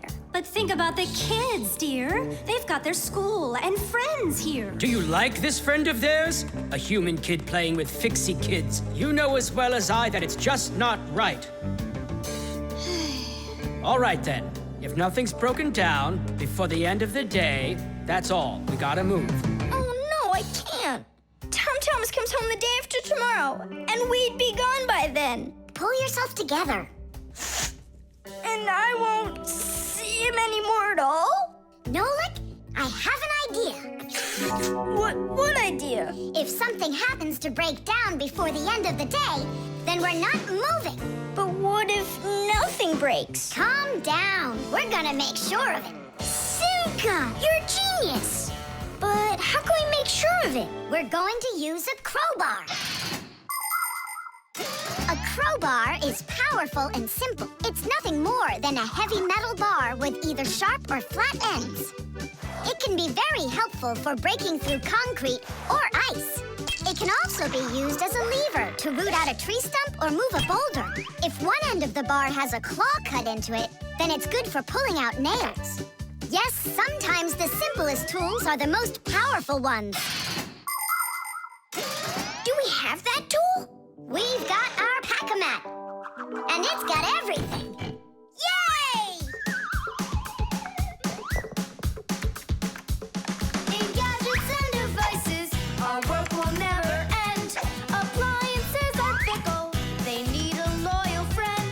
At morning, noon, and midnight of every single day.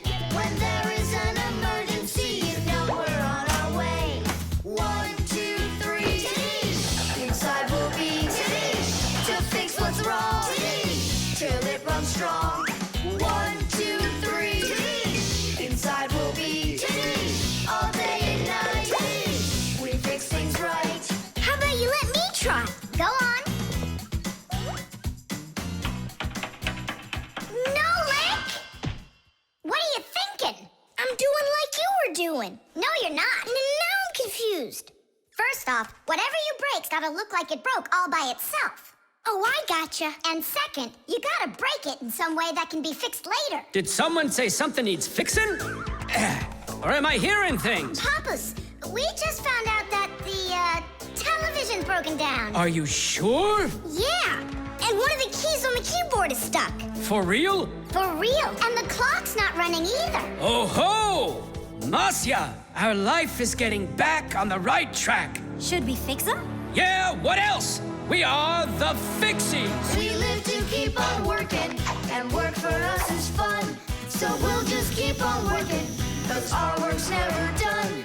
And deep inside of gadgets, if you look when it's dark, you might just see us race around like multicolored sparks. 1, 2, 3. Inside will be to fix what's wrong. Till it runs strong. 1, 2, 3. Inside will be all day and night. We fix things right. Tidish! Oh, that was a lot to do. You'd almost think that somebody broke it on purpose. Well, we didn't do it. It broke by itself. Yeah, this apartment still needs a lot of work. We shouldn't move anywhere. I like it here. So do I. It's the best. See, we don't need to go anywhere. The camera.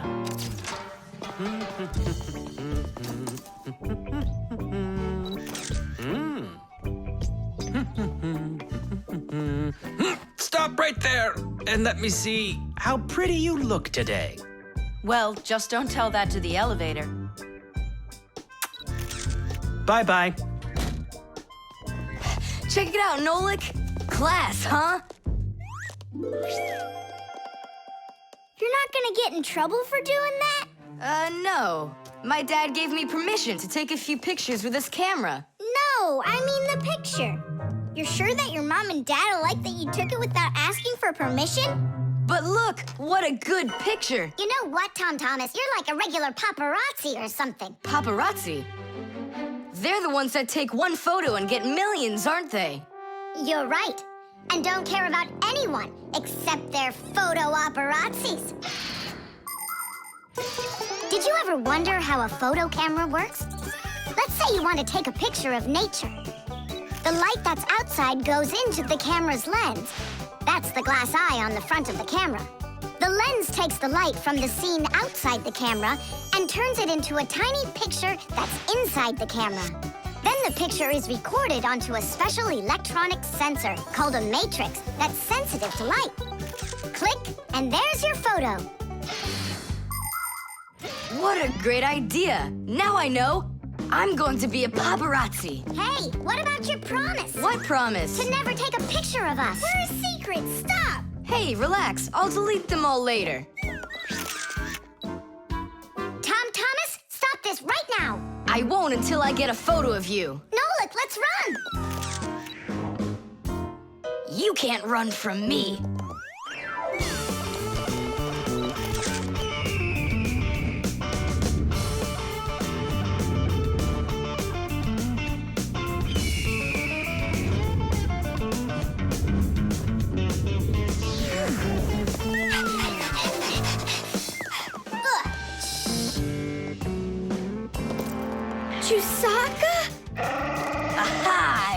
Gotcha! The story of the century. The monster and its prey.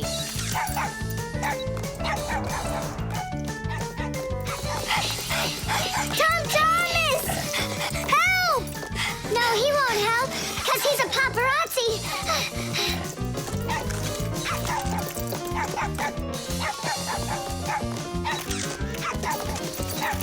Yes! I got it! That's my best photo yet! What's all this noise about? Awesome shot! The first cameras were invented almost 200 years ago, but they worked very slowly. If you wanted to have your portrait taken, you'd have to sit still for a whole hour. After film was invented, cameras got much faster, and it became possible to take about 10 pictures a minute. On a piece of film, everything appears to be backwards. Black parts of the picture are white, and the white is black. It doesn't look normal until the picture is transferred from the film to a piece of photographic paper. Now people shoot pictures with digital cameras that work without any film at all. You can look at what you shot instantly on a screen to see if you like it. And if you don't like it, you can try shooting another one. And today, you don't even need a separate camera to take pictures. Almost every mobile phone has one.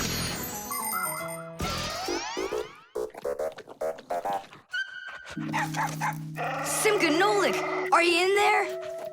Hey, come out. I'll stop shooting photos of you.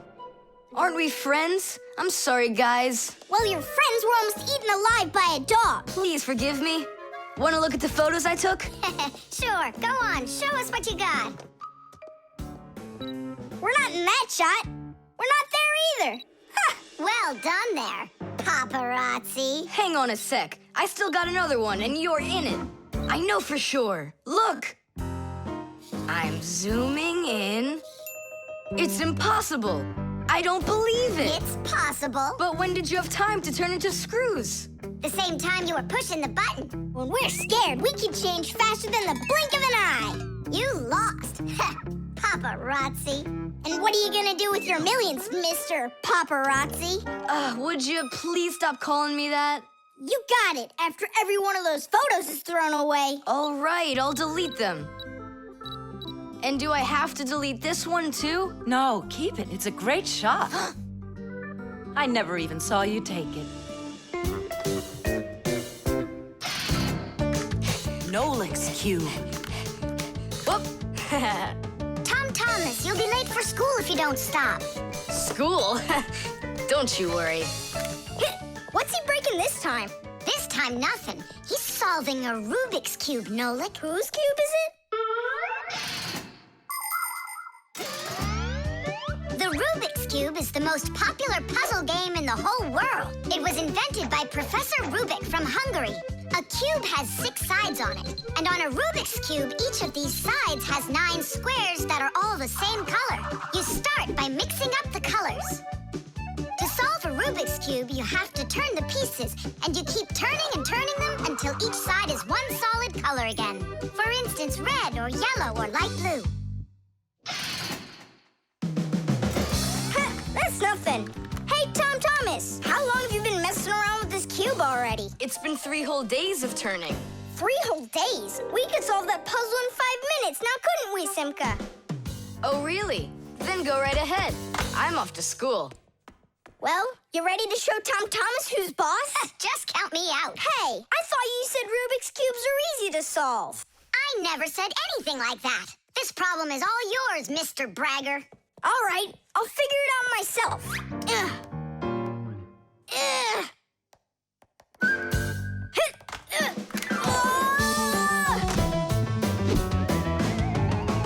Hey, Nolik, looks like you've got a problem.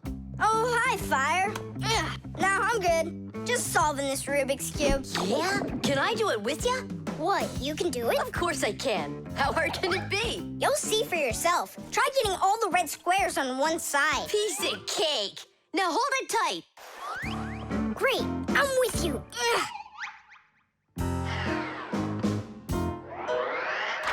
Whoa!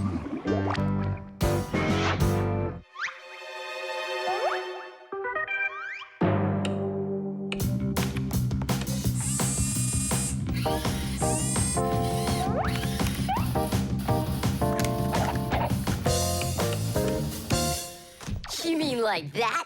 Class. And what about this side?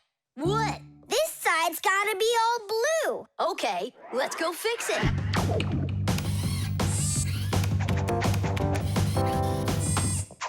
There, like you wanted. Now what happened to the red side? Huh? Simka was telling me that on each side there has to be one color. Oh, like Simka'd be able to do this? Simka can do it all. Well, if Simka can, then I can too.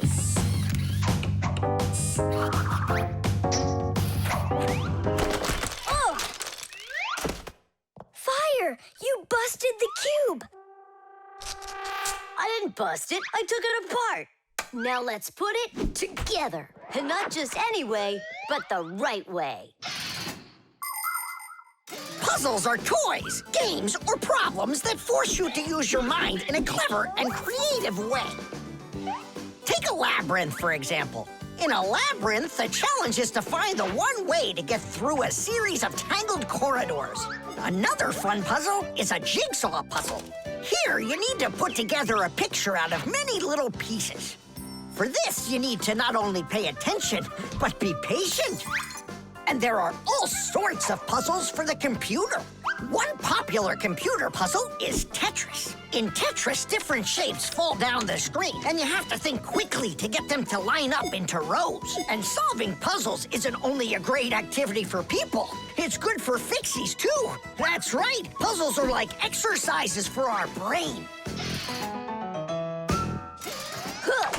There, all done. Nolik, you better hurry, 'cause Tom Thomas is on his way home. Hi there, Simka. Just take a look at this. We did it. I can't believe it.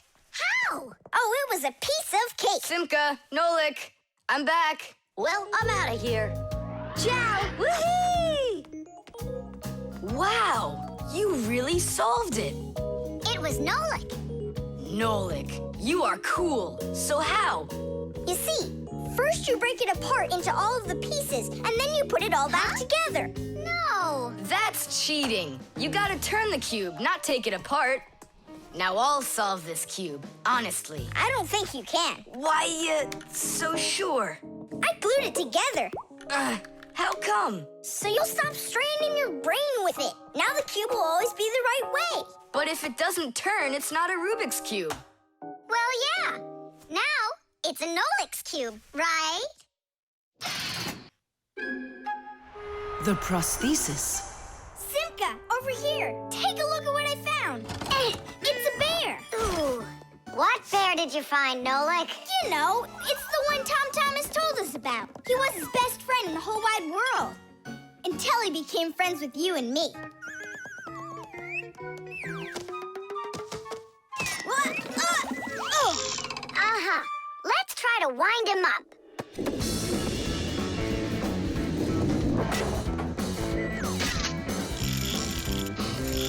Come on, come on, come on. There you go. Now walk, Teddy. Go on, Teddy. Yeah.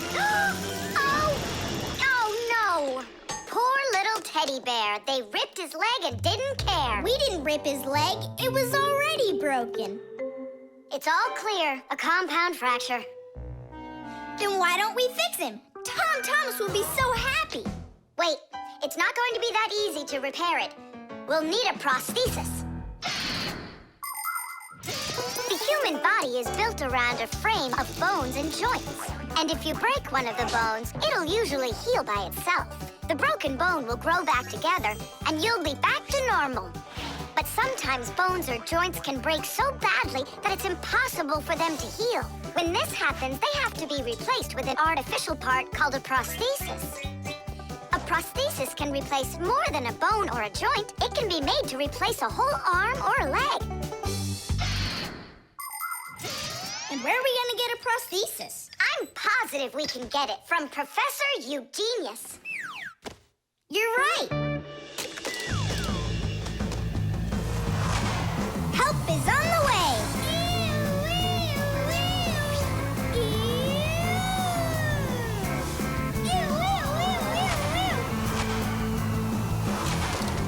Hello, Professor I'm pleased to see you, dear children. How do you do? Hi there. Professor Eugenius, can you make a prosthesis? What, have you broken something? No, not us. It was the bear. He broke his leg. What bear? The teddy bear that used to be Tom Thomas's friend. Ah, now I see.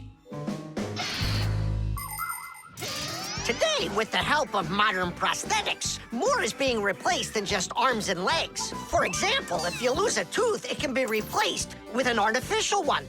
That's also a prosthesis.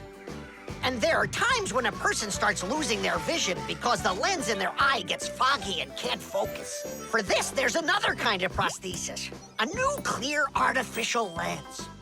A prosthesis can also be used to help people with poor hearing. A tiny device can be put inside of somebody's ear so they can hear what's going on. And that's not all. People have also learned how to treat a sick heart by replacing its worn-out parts with prostheses.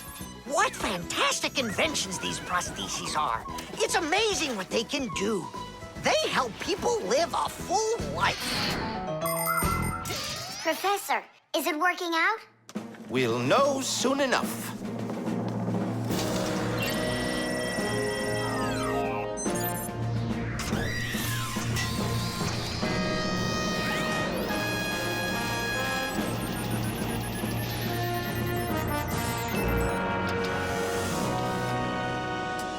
Done. Here you go. Thanks so much for your help, Professor Eugenius. Not at all. Take care, kids. In gadgets and devices, our work will never end. Appliances are fickle, they need a loyal friend. At morning, noon, and midnight of every single day. When there is an emergency, you know we're on our way. 1, 2, 3. Inside we'll be all day and night.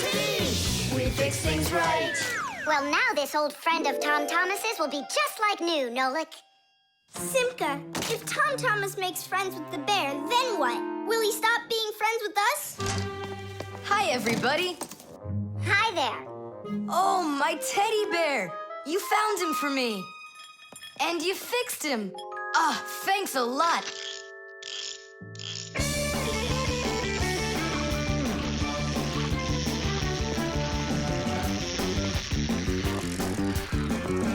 Yeah, it's just like Grandpoo said. A friend that's old is better than two that are new. Who's new and who's old? Well, the bear is old. And we're new. Nolik, it's not true. You're the Fixies, guys. You're my very, very best friends in the whole wide world. Teesh! The catapult.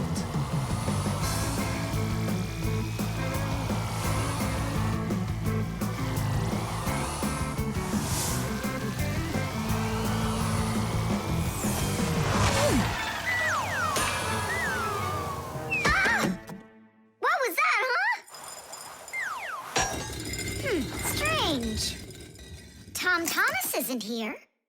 There's no way these toy soldiers could have shot it themselves. Now that was a good shot. It wasn't real long, and not high either. And off target. It was pretty awful. It was good, but awful. I got it. So what do we do? We need to raise it up a little higher. Hey, fire, Nolik! Why in the world would you shoot at a Fixie? Fixies, they're supposed to be in school right now. Actually, I'm on my way to school.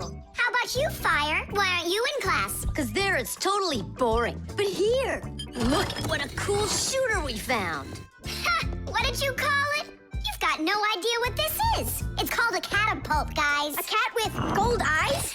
It isn't a cat with gold eyes. It's a catapult, guys. Catapults are ancient propulsion machines. They were used to shoot stones, heavy arrows, or barrels with burning tar. The main part of the catapult is a special piece of rope. It is twisted very, very tightly like a spring. The rope is then wrapped around a big spoon. And then, if you pull the spoon back, put a stone in it, and let it go, the catapult fires a shot. Ooh, and the stone flies far, far away. Uh-huh. All right, so here we go. Ha! Came up short. What do you mean short? What are you aiming at? You'll see. The spoon needs to go further back. Just a little. Guys, you're gonna break the glass. Nolik, now push. All right. Yes, right on target. Now let's fly out into space. Wait, what space? What kind of flying? Who's gonna fly? I'm gonna fly. Right out the window. Right up to the moon. First fixin' onto the world, Nolik. Are you ready for your flight into space? Yes, sir. Nolik, get out of the spoon now. I'll be the first Fixie on the moon. Yeah. Nolik, enough of this. What kind of joke is this? It's not a joke at all. He's gonna fly into space. And how come it's not you? Because he's lighter. Hold on. Humans didn't go straight into space themselves. They sent dogs out there first. Nah, Chusaka's not gonna fit in here. Simka, why don't you go and let us finish? Fine, I will go. But only after Nolik finds himself a helmet. You're right about that. I'll go find a helmet.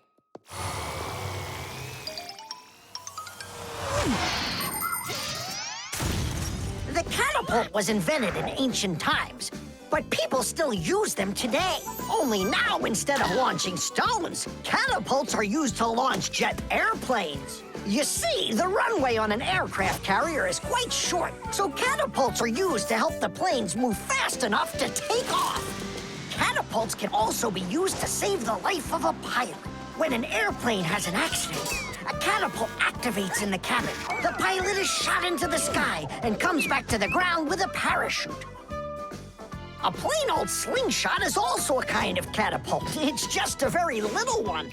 But be careful with this toy. It can be dangerous to others and to you too. As for us Fixies, the only time that we use catapults is on a peaceful mission. Habus, hurry! Our Nolik's getting shot to the moon with a catapult! What? And if I meet new Fixies up there, what should I say to them? Hi there. And you can ask them to launch you back. So? Let's do it! Fire! Launch it! Stop! Don't! Simka! Nolik! I'm not getting out!